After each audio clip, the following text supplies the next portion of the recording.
प्रेम स्वरूपो ప్రేమ త్రిగుణాతీతమైనది. प्रेम सत रज व तम तीनों गुणों से ऊपर अर्थात त्रिगुणातीत होता है। ఇది అనంతమైనది, అమృతమైనది. ये अनंत और अमृत के समान होता है। అవిరామముగా ప్రవహించేటువంటి అమరజ్యోతి ఈ యొక్క ప్రేమ.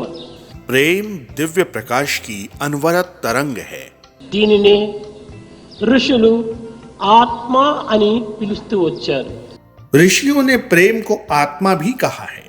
ఇట్టి ప్రేమ స్వరూపమైనటువంటి ఆత్మ సర్వుల హృదయమునందు కూడాను వెలుగుతూనే ఉంటున్నది. ये आत्मा प्रेम से परिपूरित है और प्रत्येक हृदय में प्रकाशित है। ప్రేమ, ఆత్మ, హృదయము కేవలము దైవత్వమునకు పర్యాయ పదములే. भगवान के लिए प्रेम, आत्मा और हृदय ये तीनों समानार्थी शब्द हैं। ఇట్టి ప్రేమకు తన పర అనే భేదములు ఏమాత్రం కూడాను ఉండవు. विशुद्ध प्रेम के लिए अपने पराय का कोई अंतर नहीं होता। ఇది స్వార్థరహితమైనటువంటిది ప్రేమ. प्रेम पूरी तरह स्वार्थ रहित होता है। కనుకనే ప్రేమ స్వరూపనాం అని కూడాను వేదాంతం పలుకుతూ వచ్చింది.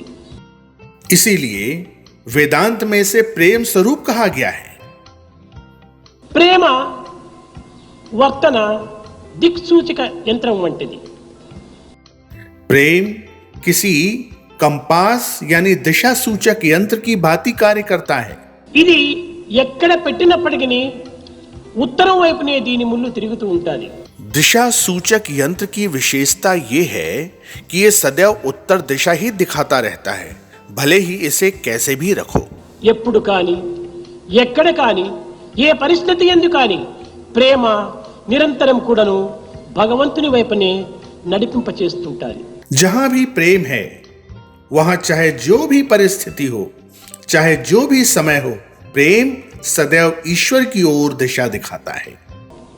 కనుక ప్రేమ తత్వం అనేటువంటి దానిని అర్థం చేసుకొనుటకు ప్రతి వ్యక్తి కూడాను ప్రయత్నించాలి. इसलिए प्रत्येक व्यक्ति को सच्चे प्रेम को समझने का प्रयास करना चाहिए। ప్రేమకు ప్రేమనే సాటి. प्रेम की बराबरी केवल प्रेम ही कर सकता है। ప్రేమకు ప్రేమనే ఫలము. प्रेम का प्रतिफल प्रेम ही होता है। ప్రేమకు ప్రేమనే రుచి. प्रेम का स्वाद भी प्रेम ही होता है। ఈ ప్రేమ యొక్క తత్వాన్ని మరొక దీనితో పోలిక చేయడానికి వీలు కాదు. प्रेम की तुलना किसी से भी करना असंभव है। ఈ ప్రేమను వర్ణించుటకు భాష కానీ కవిత్వం కానీ ఈ జగత్తునందు కానరాదు. प्रेम की संपूर्ण व्याख्या कोई भाषा या कोई कविता नहीं कर सकती। కనుకనే యథోవాచ నివర్తంతే అప్రాప్య మనసా సహా అని మనసులకు కానీ వాక్కులకు కానీ అతీతమైనటువంటి తత్వము ఈ ప్రేమ యొక్క తత్వము. प्रेम के सिद्धांत और दर्शन की व्याख्या मन या शब्दों की पहुंच से बहुत परे है। ప్రేమ అనురాగము రెండు ఒక్కటే. प्रेम और अनुराग दोनों एक ही हैं।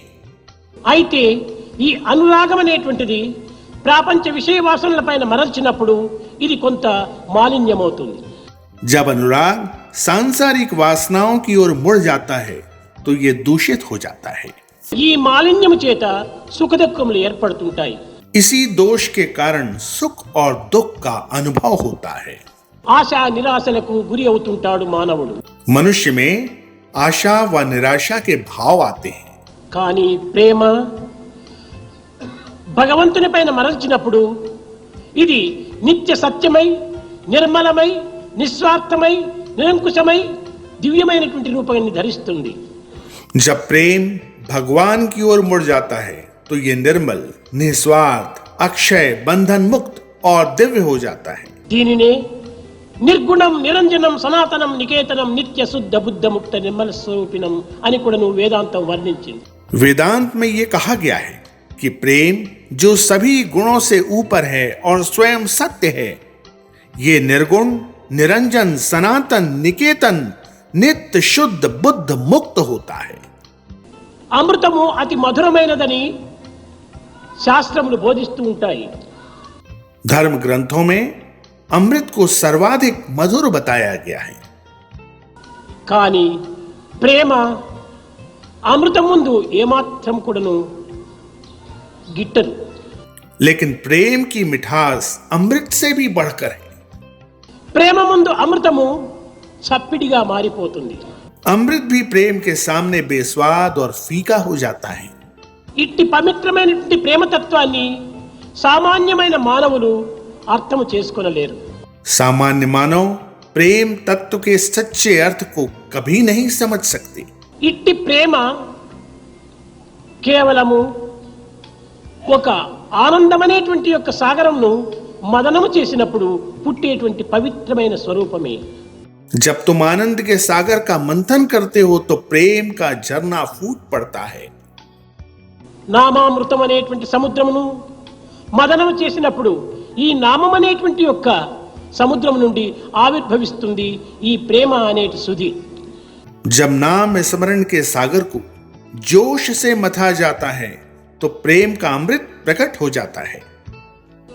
సకల వేద శాస్త్ర ఇతిహాస పురాణములను మదించినప్పుడు వెలువడేటువంటి యొక్క సుధానిధియే ఈ ప్రేమ. समस्त धर्म ग्रंथों, वेदों और महान धार्मिक पुस्तकों के मंथन का आखिरी निष्कर्ष प्रेम ही है. కనుక ప్రేమ చేత మనము మన కర్మలను మనం ఆచరించాలి. इसलिए हमें अपनी समस्त गतिविधियों को प्रेम के साथ तथा प्रेम के द्वारा ही आचरण में लेना चाहिए. అయితే సామాన్యముగా ఈ లోకములో మానవుల యొక్క ప్రేమ బాహ్యమైనటువంటి స్వరూపాన్ని ధరిస్తుండాలి. लेकिन सामान्यतः मानव का प्रेम सांसारिक दिशा और तरीके की ओर मुड़ जाता है.